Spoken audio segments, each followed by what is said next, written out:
Time will tell when we get down to a shootout in the final few laps. Scott, we were just checking in the Sam Hornish pit. On that pit stop, they added a little bit of front wing. And Sam Hornish, using a slower car, gets alongside of Scheckter. They go 3 wide coming off at turn 2. Scheckter comes back to the front. Paul, that's a race of 2 guys in the 20-somethings, and they're not going to take their foot off the gas. Oh, look at this. Tony Kanaan took the advantage. Came inside of Hornish. On the restart of the race just a couple of laps ago, Montoya is making moves early. And a little bit of an advantage with his teammate sitting just ahead of him. Whoa. Goodbye, I got 3 of you. I'm gone. Quickest hands in the business. He's an amazing race driver. Going to put Montoya up in that box in the upper right-hand corner and watch him as we're ready to go to a restart. Gildeferin leads, then Moreno. Breck comes inside Moreno. Lags back now, the green comes out. Breck tries to make a move on Moreno. Oof. Montoya works on Michael Andretti. Whoa, doesn't work on him, just blows him away down the inside. Back at the front, Deferin begins to pull away just a bit.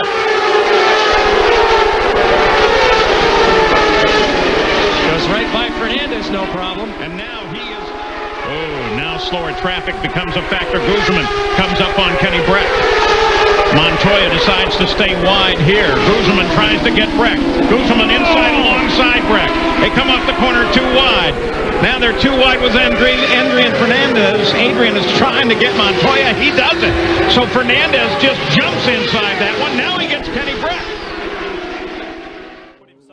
Such a prominent position. Let's go back to that original start on board with the Canadian and check this out. It's all about to happen in front of him. So he splits Alosha and Saavedra around the outside of Montoya. There's the drama, and he slips up the inside. Beautiful. Guys, great move, but extremely... Go back and take a look at Briscoe trying to cut through and getting by Simon Pagenaud. This was 1 lap ago, and Briscoe's been doing this throughout the day with a slightly damaged front wing. That happened at the start of this race, so Briscoe still has a chance to be a factor, running in 10th right now, and on the move. And increase your lead by starting last on the grid. Simply mind-blowing. I read an interview with C. Kimball. Whoa. Kimball and Power in a big dispute. Helio Castro Neves set back. Now watch this. Look at Charlie, the defending race winner here at Mid-Ohio. And they are doing nearly 180 miles an hour there. And those little bobbles you've seen side by side, that's how IndyCar drivers attempt to intimidate each other. By the 5th lap, Michael Andretti has moved up 5 spots to 8th. The final go-round at the Brickyard has begun well for Michael. Green flag flies, and Thomas Scheckter leads Helio Castroneves into 1. He'll hang on to the lead, Mike, and he will be followed by Castroneves, Deferin, Takagi, and that's the way they'll make their way into turn 2. Tony Kanaan moves to 4th. Tony Kanaan made an unbelievable move on the restart. He blew by about 3 or 4 cars, way out in front of Scheckter, then Castroneves, then Deferin, but here comes Tony. I mean, he wasn't quite inside of it. It broke Tony's concentration. Here comes Justin. Justin's trying to do the same thing to Ryan Briscoe. Jack say that at that point they both went to the overtake button because they both know they were in trouble. They did a drag race. They both hit the button. And look at this. They did everything they could, but Briscoe said, "You know what? I just threw that one away." Well, I tell you, It's not TV. Don't tell me it's TV. Well, working with you, Jack, that was the highlight of my life. But no, I mean, I'm going to interrupt you. Look at this. Phil Caduno's a moving pick, and we have a new leader. Bob, let's go back up to you. Wow. Mil Caduno, still, Dixon has still not been able to get around her, but she really threw the block that allowed Scott to get around Wilson. Is it a block, or was that like a basketball pick? You know how you have one guy set up with the grip? Couldn't hang on to it. And looking down, there is Dixon on the inside. Look at that nice clean pop-up. But now Dixon slows up because Milton comes down, and Wilson tries to hold on to that outside. Not enough grip out there. Still has a very quick car. He doesn't need to make a mistake at this point. Jan Bikas in the pit lane. While you're watching Christian Fittipaldi, you may have seen in the background Brian Hertigo flashing by. He came in and made a 14.18 second stop. No changes on the car. They got all the fuel. Now they're going to hope that they can make it to the end of the race. Also with the Penske team, both drivers, Paul Tracy and Allison Jr. were in and out, but a lap early. at 12.5 seconds. Look at these guys, Brian Herta and Mark Blundell. They're just swapping back and forth. There is Greg Moore in the blue car. Just behind him is Alex Zanardi as Juan Fangio moves over. They're going to go 3 wide, headed for 1. Greg Moore got held up there by Fangio through that tight chicane. 72 laps now complete, 18 to go. Paul Tracy turning wide. Christian Fittipaldi got under him.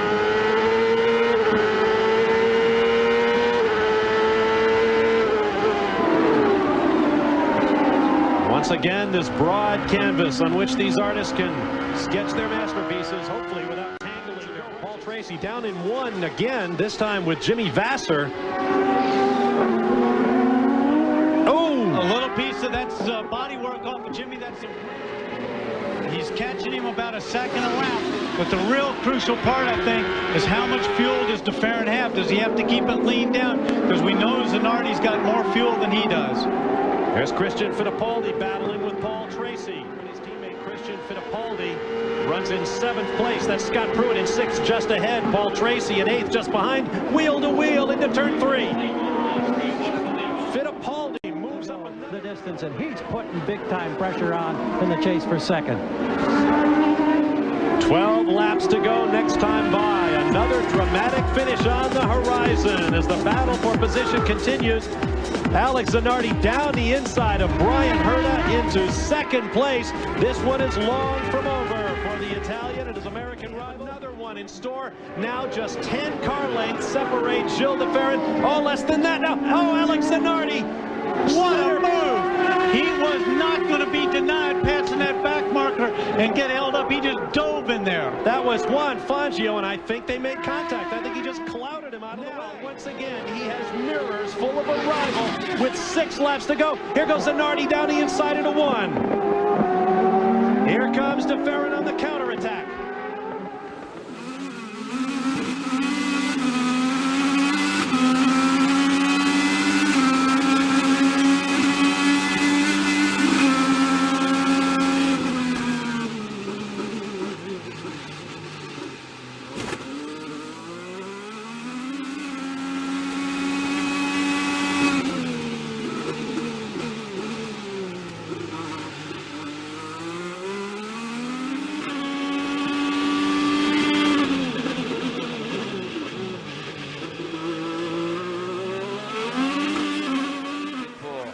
KP, Calcoben va a ser y Simon Pagino.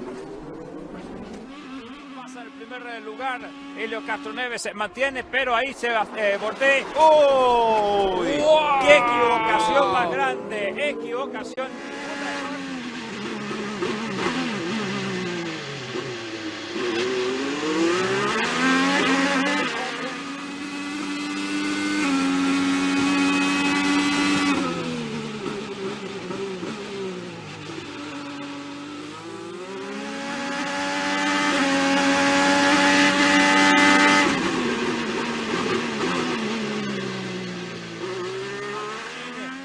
Alechin, y recordando que la diferencia que hay entre el resto de Cotswold en el 3er lugar, Charlie Kimball en el 4º, Sebastián Bourdais en el 5º lugar y el colombiano Juan Pablo Montoya debería estar terminando en el 6º lugar. Una lucha impresionante tuvo el colombiano. Look at him there as he goes high. It's alongside Gidley. And then just sails right on through the field. Michael Andretti is having a great day. Frank Keedy and, of course, Tracy, Frank Keedy's teammate, 2 laps behind. Split, we're going around again. Outside, outside. Oh, yeah. Outside, one inside, you're clear. Inside, outside, side. Oh, baby. Missed it. We got some breaking news down here. Mimo Gidley's getting a pit speed violation. We heard his revs go up like he had trouble shifting gears. And 2 laps behind the lead. We're abreast, baby. Oh, yeah. Now 3. And every time I watch this onboard, Paul, my heart starts to accelerate. But today wasn't a very good day. And thankfully, he didn't have to use those brakes in a panic. Gary? Michael Andretti has pulled in, but he hasn't gotten out of the car. The bodywork is off the back, and they are checking. Kim Green, Eddie Jones on the radio with Michael. Any indication of the problem, Kim? Well, I think we might have lost something in the engine somewhere. And Jourdain Jr., he's been in the thick of things all day long, especially the latter half of this race. And he's showing some real speed and some real power here. Oh, Kenny, and there goes Herta. Herta goes by on the inside and takes the lead. Everything else there is for position. And Herta again. Whoa, whoa, whoa, whoa! No! The teammates touch. Carpentier took the lead for the moment. Herta is back in the lead. Here comes Carpentier. Franchitti tucks him. They go 3 wide at the line. I love this place. Look at this. 3 abreast, 4 with Jourdain in there. Now, you ride with Cristiano D'Amata. And he's not going to lift this time through start-finish, but he had to there as he got boxed in on the high side of 1. Remember, their crew has struggled with a car that doesn't have all of its jacking system working. Now, if he wants to fight for the win here, Carpentier and Franchitti can effectively... Oh, there goes Jourdain. We talked about that big hole those 2 cars lead. Now Jourdain just... Remember, they're going to be able to draft past you, so let them have it. Where do you want to be, Paul? What's the answer to the biggest question of the 500-miler? I'm thinking right now I want to be in second. Tagliani's going to figure into this finish as he runs up there with everybody else. Last lap. Oh! They touched! Oh, that one was close. So Tagliani comes up there. Oh! Whoa, whoa, Man, whoa, Jourdain whoa. almost slid up into Franchitti now. But it's the 2 teammates helping each other. And it may be Carpentier looking for his first ever win. Carpentier at the line. Patrick Carpentier takes his first victory. Wow, that was awesome. Oh, that's the way to do it.